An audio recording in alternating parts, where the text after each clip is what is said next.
আজকে আমার কাজের মাধ্যম দিয়ে একটা আমি গল্প শোনাচ্ছি। গল্পটার নাম হলো ভৈমী একাদশী। হ্যাঁ, তো মাঘ মাসে হয় এটা, তাই আমি গল্পটা শোনাচ্ছি। তো আমাদের মাঘ মাসে শুক্লা একাদশীর দিন পাণ্ডব জননী কুন্তী দেবীর একাদশী। তিনি বুড়ো হয়ে গেছেন, তার উপর প্রচণ্ড শীত, স্নান করতে হবে, কী আর করেন। হ্যাঁ, হিন্দু ঘরে বিধবা যে, তিনি তাই স্নান করে একাদশীর ব্রত পালন করতে হবে তাকে। তিনি পুকুরে যখন স্নান করে উঠে আসছেন, তখন কাঁপতে কাঁপতে ঘরে আসছেন। এমন সময় ভীম তার সামনে এসে পড়ল। ভীম দেখলে শীতে মায়ের দাঁতে দাঁত কেঁপে কেঁপে উঠছে, তাই দেখে ভীমের রাগ হলো শীতের উপর। তখন ভীম মাঠে লাঙল দিতে যাচ্ছিল। লাঙল থেকে ফলাটা খুলে নিয়ে আগুনে বেশ গনগনে গরম করে সেই গরম ফলাটা জয় কৃষ্ণ বলে পুকুরের জলে ডুবিয়ে দিল। আর দেখতে দেখতে শীত কোথায় পালিয়ে গেল। ভক্তবাঞ্ছা কল্পতরু পাণ্ডব সখা কৃষ্ণ ভক্তের মান রক্ষা করলেন, আর দেবী কুন্তী শীতের হাত থেকে মুক্ত হলেন। এদিকে জলদেবতা বরুণ অগ্নিদাহের জ্বালায় ছুটতে ছুটতে দ্বারকায় এসে শ্রীকৃষ্ণের পদতলে পদতলে পতিত হয়ে বললেন, দোহাই প্রভু, জ্বলে মলাম, আমার শরীর একদম জ্বলে যাচ্ছে, আমায় রক্ষা করুন। শ্রীকৃষ্ণ সব বুঝতে পেরেও বললেন, বরুণদেব, তোমার গাত্রদাহের উপশম হবে, এখন তুমি যাও, আমি এর ব্যবস্থা করছি। বরুণদেব আশ্বাত হয়ে তিনি চলে গেলেন। শ্রীকৃষ্ণ তাকে পানি পেয়ে তার শ্রীকৃষ্ণকে সাষ্টাঙ্গে প্রণাম করে চলে গেলেন। তখন শ্রীকৃষ্ণ কাম্যবনে ভীমের সঙ্গে সাক্ষাৎ করে তাকে একাদশী পালন করালেন। অমনি বরুণদেবের অগ্নিদগ্ধ উপশম হলো। আর সেই থেকে মাঘ মাসে শুক্লা একাদশীর নাম হলো ভৈম একাদশী। তো আমার গল্পটা কেমন লাগলো শুনে একটু বলবেন, হ্যাঁ, কমেন্ট করে বলবেন। আর আমি আর যা কিছু আছে, আবার দুপুরে দেখি ভাত টাত খাওয়ার ব্যাপার আছে, সেগুলো একটু শেয়ার করবো আপনাদের সঙ্গে।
শুভ সকাল বন্ধুরা, এখন বাজে 9:45। তো আমার ছেলেকে ব্রেকফাস্ট দিয়ে দিয়েছি, রুটি, আলু ভাজা আর মিষ্টি। আর এই যে আমি মিষ্টি নিয়ে নিয়েছি, আর মুড়ি, আলু ভাজা আর বাদাম ভাজা, পেঁয়াজ, আর এই যে কলা নিয়ে নিয়েছি। এই হচ্ছে আমাদের আজকের ব্রেকফাস্ট। জয় শ্রী শম্ভু, নমস্কার। আপনারা সবাই কেমন আছেন? আশা করছি সবাই খুব ভালো আছেন। আমার আজকের এই নতুন ভিডিওতে আপনাদের সবাইকে স্বাগত জানাই। আজকে এখান থেকে ভিডিওটা আমি সকাল থেকেই শুরু করেছি। তো আজ পুজো কমপ্লিট হলো, এখন আমি কি কি রান্না করব সেগুলো দুপুরে শেয়ার করব। বেঞ্চিতে অনেক লোক বসেছিল, দিয়ে সেখানে তুই বসেছিস, তাই অনেকে শুকছে। বাপরে, শুকছে। অনেক ধরনের লোক আসে না, জামা কাপড়ে গন্ধ লেগে থাকে, যে ওই বেঞ্চিতে বসেছিস, শুকিয়ে যাবে, পা থেকে মাথা পর্যন্ত শুকবে তোর। ঘুরে কি কি পেলি এত শুকে? দেখ তো ভালো করে, দেখ তো, চেক করে দেখ তো, ওকে ভালো করে চেক করে দেখ, ভালো করে চেক করে দেখ তো, চেক ভালো করে চেক কর, ভালো করে চেক কর, ভালো করে চেক কর, ভালো করে চেক কর।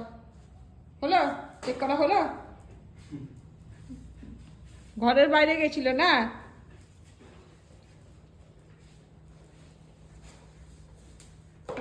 শুভ দুপুর বন্ধুরা, এখন বাজে 1:39। তো আমরা ভাত নিয়ে নিয়েছি। দুপুরের মেনু হচ্ছে কালকের তরকারি কুমড়োটা, আর আজকে বানিয়েছি আলু পোস্ত। এই যে আলু পোস্ত আর ডিম কারি আজকেও বানিয়েছি, আর পনির ভাজা। আমার ছেলে আবার পনির ভাজা খেতে খুব ভালোবাসে, তো ওকে ভাজিয়ে দিলাম। আর আমি কম খাই পনির ভাজা। আর এই যে আমি 2 পিস নিয়েছি, আর ডিম কারি নিয়েছি, আলু পোস্ত, আর এই যে কুমড়োর তরকারি। এই হচ্ছে আজকে আমাদের দুপুরের মেনু। তো আপনারাও খান, আমরাও খাই, সবাইকে শুভ দুপুর জানাচ্ছি। আমার মোটাকেও ভাত নামিয়ে দেবো, ঠান্ডা করতে দিয়েছি, তারপর আমি খেতে বসবো। খাওয়ার জন্য সব চলে এলো, আবার ছেঁকে ধরছে, চাদর ধরে টানছে। দে রে, দিয়ে দিবি? কত দাম এটা? হ্যাঁ, এটা খুলে বিজনে বাটালাই খুলে বলতে একটু ধরেছে, দেখ না, ঘর ঢুকতে দেয় না, এমন করে চেপে ধরেছে।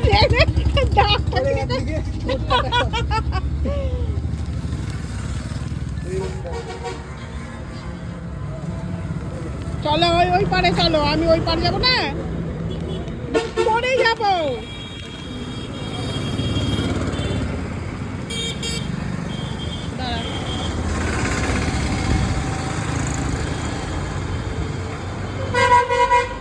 বাস আসছে, বাস।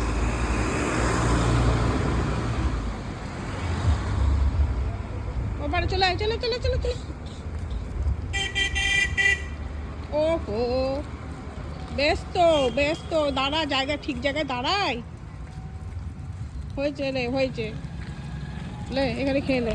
আর ঘর যেতে হবে না, আমার ঘরেও আছে। হ্যাঁ ধর ধর ধর ধর, দাঁড়া, তোকে দেবো সবাই এলে।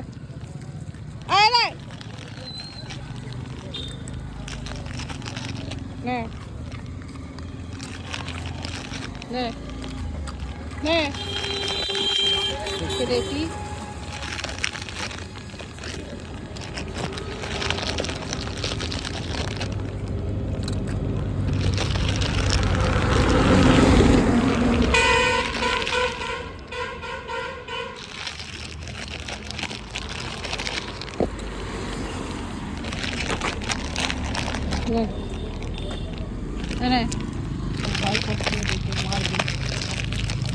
আর নাই, দেখছে দেখছি আর কটা আছে মনে হচ্ছে।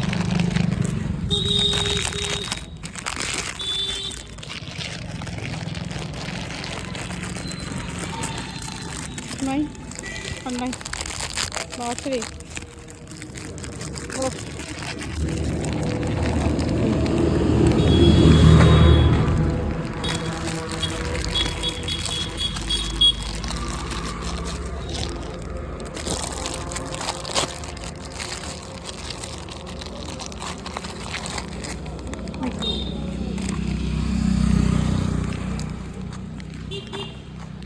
বাস যাও, ঘর যাও গা। আর লাই, আমার ঘরে কুকুর আছে, মোটা আছে, মাঝে যাও, ওদিকে যা। আর যা, আসছিস না, ওইদিকে যাও, যাও চলে যাও, চলে যাও ওইদিকে, মারবো, ওইদিকে যা। আর আসবি না, আর আসবি না, আর আসবি না, মোটা আছে।